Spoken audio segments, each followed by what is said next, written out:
शाह मोहम्मद बहुत मेहनती और अक्लमंद इंसान था। इसकी ज़मीन वैसे तो बहुत कम थी, मगर वो इस थोड़ी सी ज़मीन से बहुत मोहब्बत करता था। ज़मीन पर जो फसल बोता उसकी खूब दिल लगाकर रखवाली करता और फसल तैयार होने पर खूब मुनाफा कमाता था। शाह मोहम्मद इस सूरत हाल से बहुत मुतमईन था। एक दिन वो नई फसल के लिए बीज फेंकने गया तो उसने अपने खेत के पास एक बूढ़ा आदमी देखा। बूढ़ा आदमी बहुत छोटे कद का होता है, इतना छोटा कि उसको अपने हाथ पर बिठा सकते हैं। शाह मोहम्मद ने अपने बड़ों से बोनों के मुतालिक बहुत सी कहानियाँ सुनी हुई थीं, मगर आज जब उसने अपनी आंखों से बोने आदमी को देखा तो वो हैरान रह गया। शाह मोहम्मद ने बोने आदमी को अपने हाथों में उठाया और अपने चेहरे के पास लाकर बोला, अस्सलाम वालेकुम। बोने ने सलाम का जवाब दिया और कहा, मैं तुम्हारे लिए एक खुशखबरी लाया हूँ। शाह मोहम्मद ने ये बात तो सुन रखी थी कि जहाँ पर बोने आदमी होते हैं वहाँ ज़मीन के नीचे बहुत सी दौलत छुपी होती है। चूँकि ये बोने आदमी कुछ खर्च नहीं करते और जो दौलत इकट्ठी करते हैं वो जमा करते रहते हैं। शाह मोहम्मद ने बोने आदमी से कहा, आप मेरे लिए क्या खुशखबरी लाए हैं? क्या कोई ख़जाना देना है?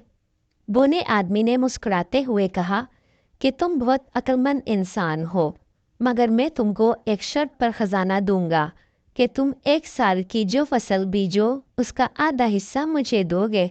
शाह मोहम्मद ने दिल में सोचा कि 1 साल की आधी फसल देकर ख़जाना मिल जाए तो कोई घाटे का सौदा नहीं होगा। शाह मोहम्मद ने बोने आदमी से कहा, मुझे आपकी शर्त कबूल है, मगर ये बताओ कि आप फसल का कौन सा हिस्सा लोगे? बोने आदमी ने सोचा, चावल और गंदम उगाता होगा। अब जबकि शाह मोहम्मद ख़जाने के लालच में फंस चुका है तो उससे एक शर्त मनवा लूँ। ये सोचकर बोने आदमी ने शाह मोहम्मद से कहा, आप जो भी फसल उगाओगे उसका ऊपर वाला हिस्सा मेरा होगा और नीचे वाला हिस्सा आप खुद रख लेना। शाह मोहम्मद इस अनोखी शर्त को सुनकर हैरान हो गया, मगर कुछ सोचकर वो मुतमईन हो गया।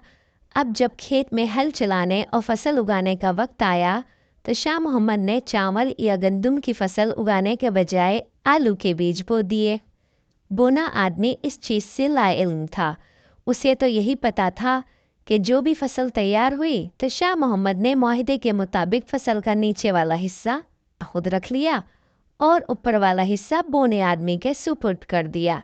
चूँकि आलू जड़ वाले होते हैं इसलिए शाह मोहम्मद के हिस्से में आलू आ गए और बोने आदमी को आलू की फसल के पत्ते मिले। अब बोने आदमी ने शर्त लगाई कि जो भी फसल आए उसका नीचे वाला हिस्सा उसे दिया जाए और ऊपर वाला शाह मोहम्मद खुद रख ले। शाह मोहम्मद बोने आदमी की चालाकी समझ गया।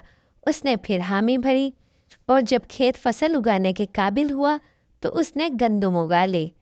अब जब फसल पककर तैयार हुई तो तयशुदा मुआहदे के मुताबिक शाह मोहम्मद ने फसल का नीचे वाला हिस्सा बोने आदमी के सामने रख दिया और फसल का ऊपर वाला हिस्सा अपने घर ले गया।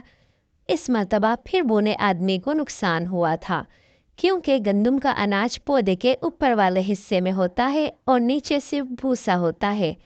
अब जब शाह मोहम्मद ने ख़जाने का पूछा तो बोने आदमी ने कहा, मैं तुमको अभी नहीं बताऊंगा, ये मेरी आखिरी शर्त होगी। अगर इस बार फसल मेरे फैसले के मुताबिक मुझे दी तो मैं तुम्हें ख़जाने का ज़रूर बता दूंगा। शाह मोहम्मद को बोने आदमी की चालाकी पर बहुत गुस्सा आया, मगर उसको ख़जाने का ज़रूर पता करना था। इसलिए उसने बोने आदमी से कहा, ये आखिरी बार होगा, इसके बाद तुमने मुझे ख़जाने का ना बताया तो मैं खुद पता कर लूँगा। बोने आदमी ने शाह मोहम्मद की तरफ देखा और बोला, ठीक है, ये आखिरी बार की हिस्सेदारी होगी। अब जो भी फसल आएगी उसका ऊपर और नीचे वाला हिस्सा मेरा होगा और दरमियान वाला तुम्हारा होगा। बोने आदमी ने सोचा, अगर इस बार शाह मोहम्मद आलू बीजेगा तो मुझे अनाज मिल जाएगा और अगर उसने गंदम या चावल बोए फिर भी अनाज मेरे हिस्से में आएगा। शाह मोहम्मद ने इस फैसले को भी मंजूर कर लिया और फसल उगाने की तैयारी करने लग गया। बोना आदमी इस बार बहुत खुश था। इस बार शाह मोहम्मद ने मकई उगाई। जब फसल पक गई तो उसने फैसले के मुताबिक फसल का ऊपर वाला और नीचे वाला हिस्सा बोने के आगे रख दिया और दरमियान वाला हिस्सा खुद लिया और घर की तरफ चला गया। मकई के भुट्टे चूंकि पौधे के दरमियान में उगते हैं, इसलिए शाह मोहम्मद अपनी अक्लमंदी की वजह से इस बार फिर कामयाब हो गया। वो फसल अपने घर छोड़कर खेत की तरफ आया तो बोने आदमी को अफसरदा और परेशान देखकर बोला, भाई साहब, आप खुद को बहुत अक्लमंद और तेज तर्रार समझते हो, मगर अकल किसी की मिल्कियत नहीं होती, ये अल्लाह ताला की तरफ से अता होती है। अगर अब भी तुमको कोई नई शर्त आयद करनी है तो मैं तैयार हूँ, मेरा अल्लाह मुझे इसका हल भी बता देगा। बोने आदमी ने अफसरदा और मायूस होकर शाह मोहम्मद को कहा, मैंने सोचा था कि तुम पर भारी शर्त आयद करके मैं मज़ीद दौलत इकट्ठी कर लूँगा, मगर तुमने अपनी अक्लमंदी से ये साबित कर दिया है कि तुम इस दौलत के असल हकदार हो। मैं अपनी चालाकी पर बहुत शर्मिंदा हूँ। अब चूँकि तुम हर बार कामयाब हुए थे, इसलिए मैं तुमको ख़जाने का भी बता रहा हूँ। तुम मेरे साथ खेत में आओ।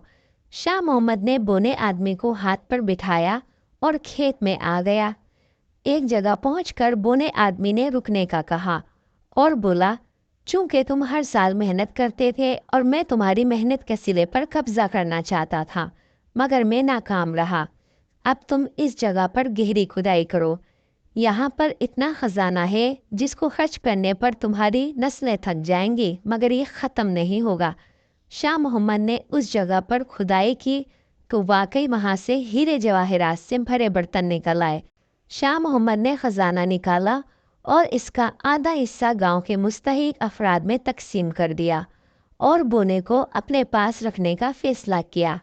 अब बोना आदमी शाह मोहम्मद के घर में रहता है।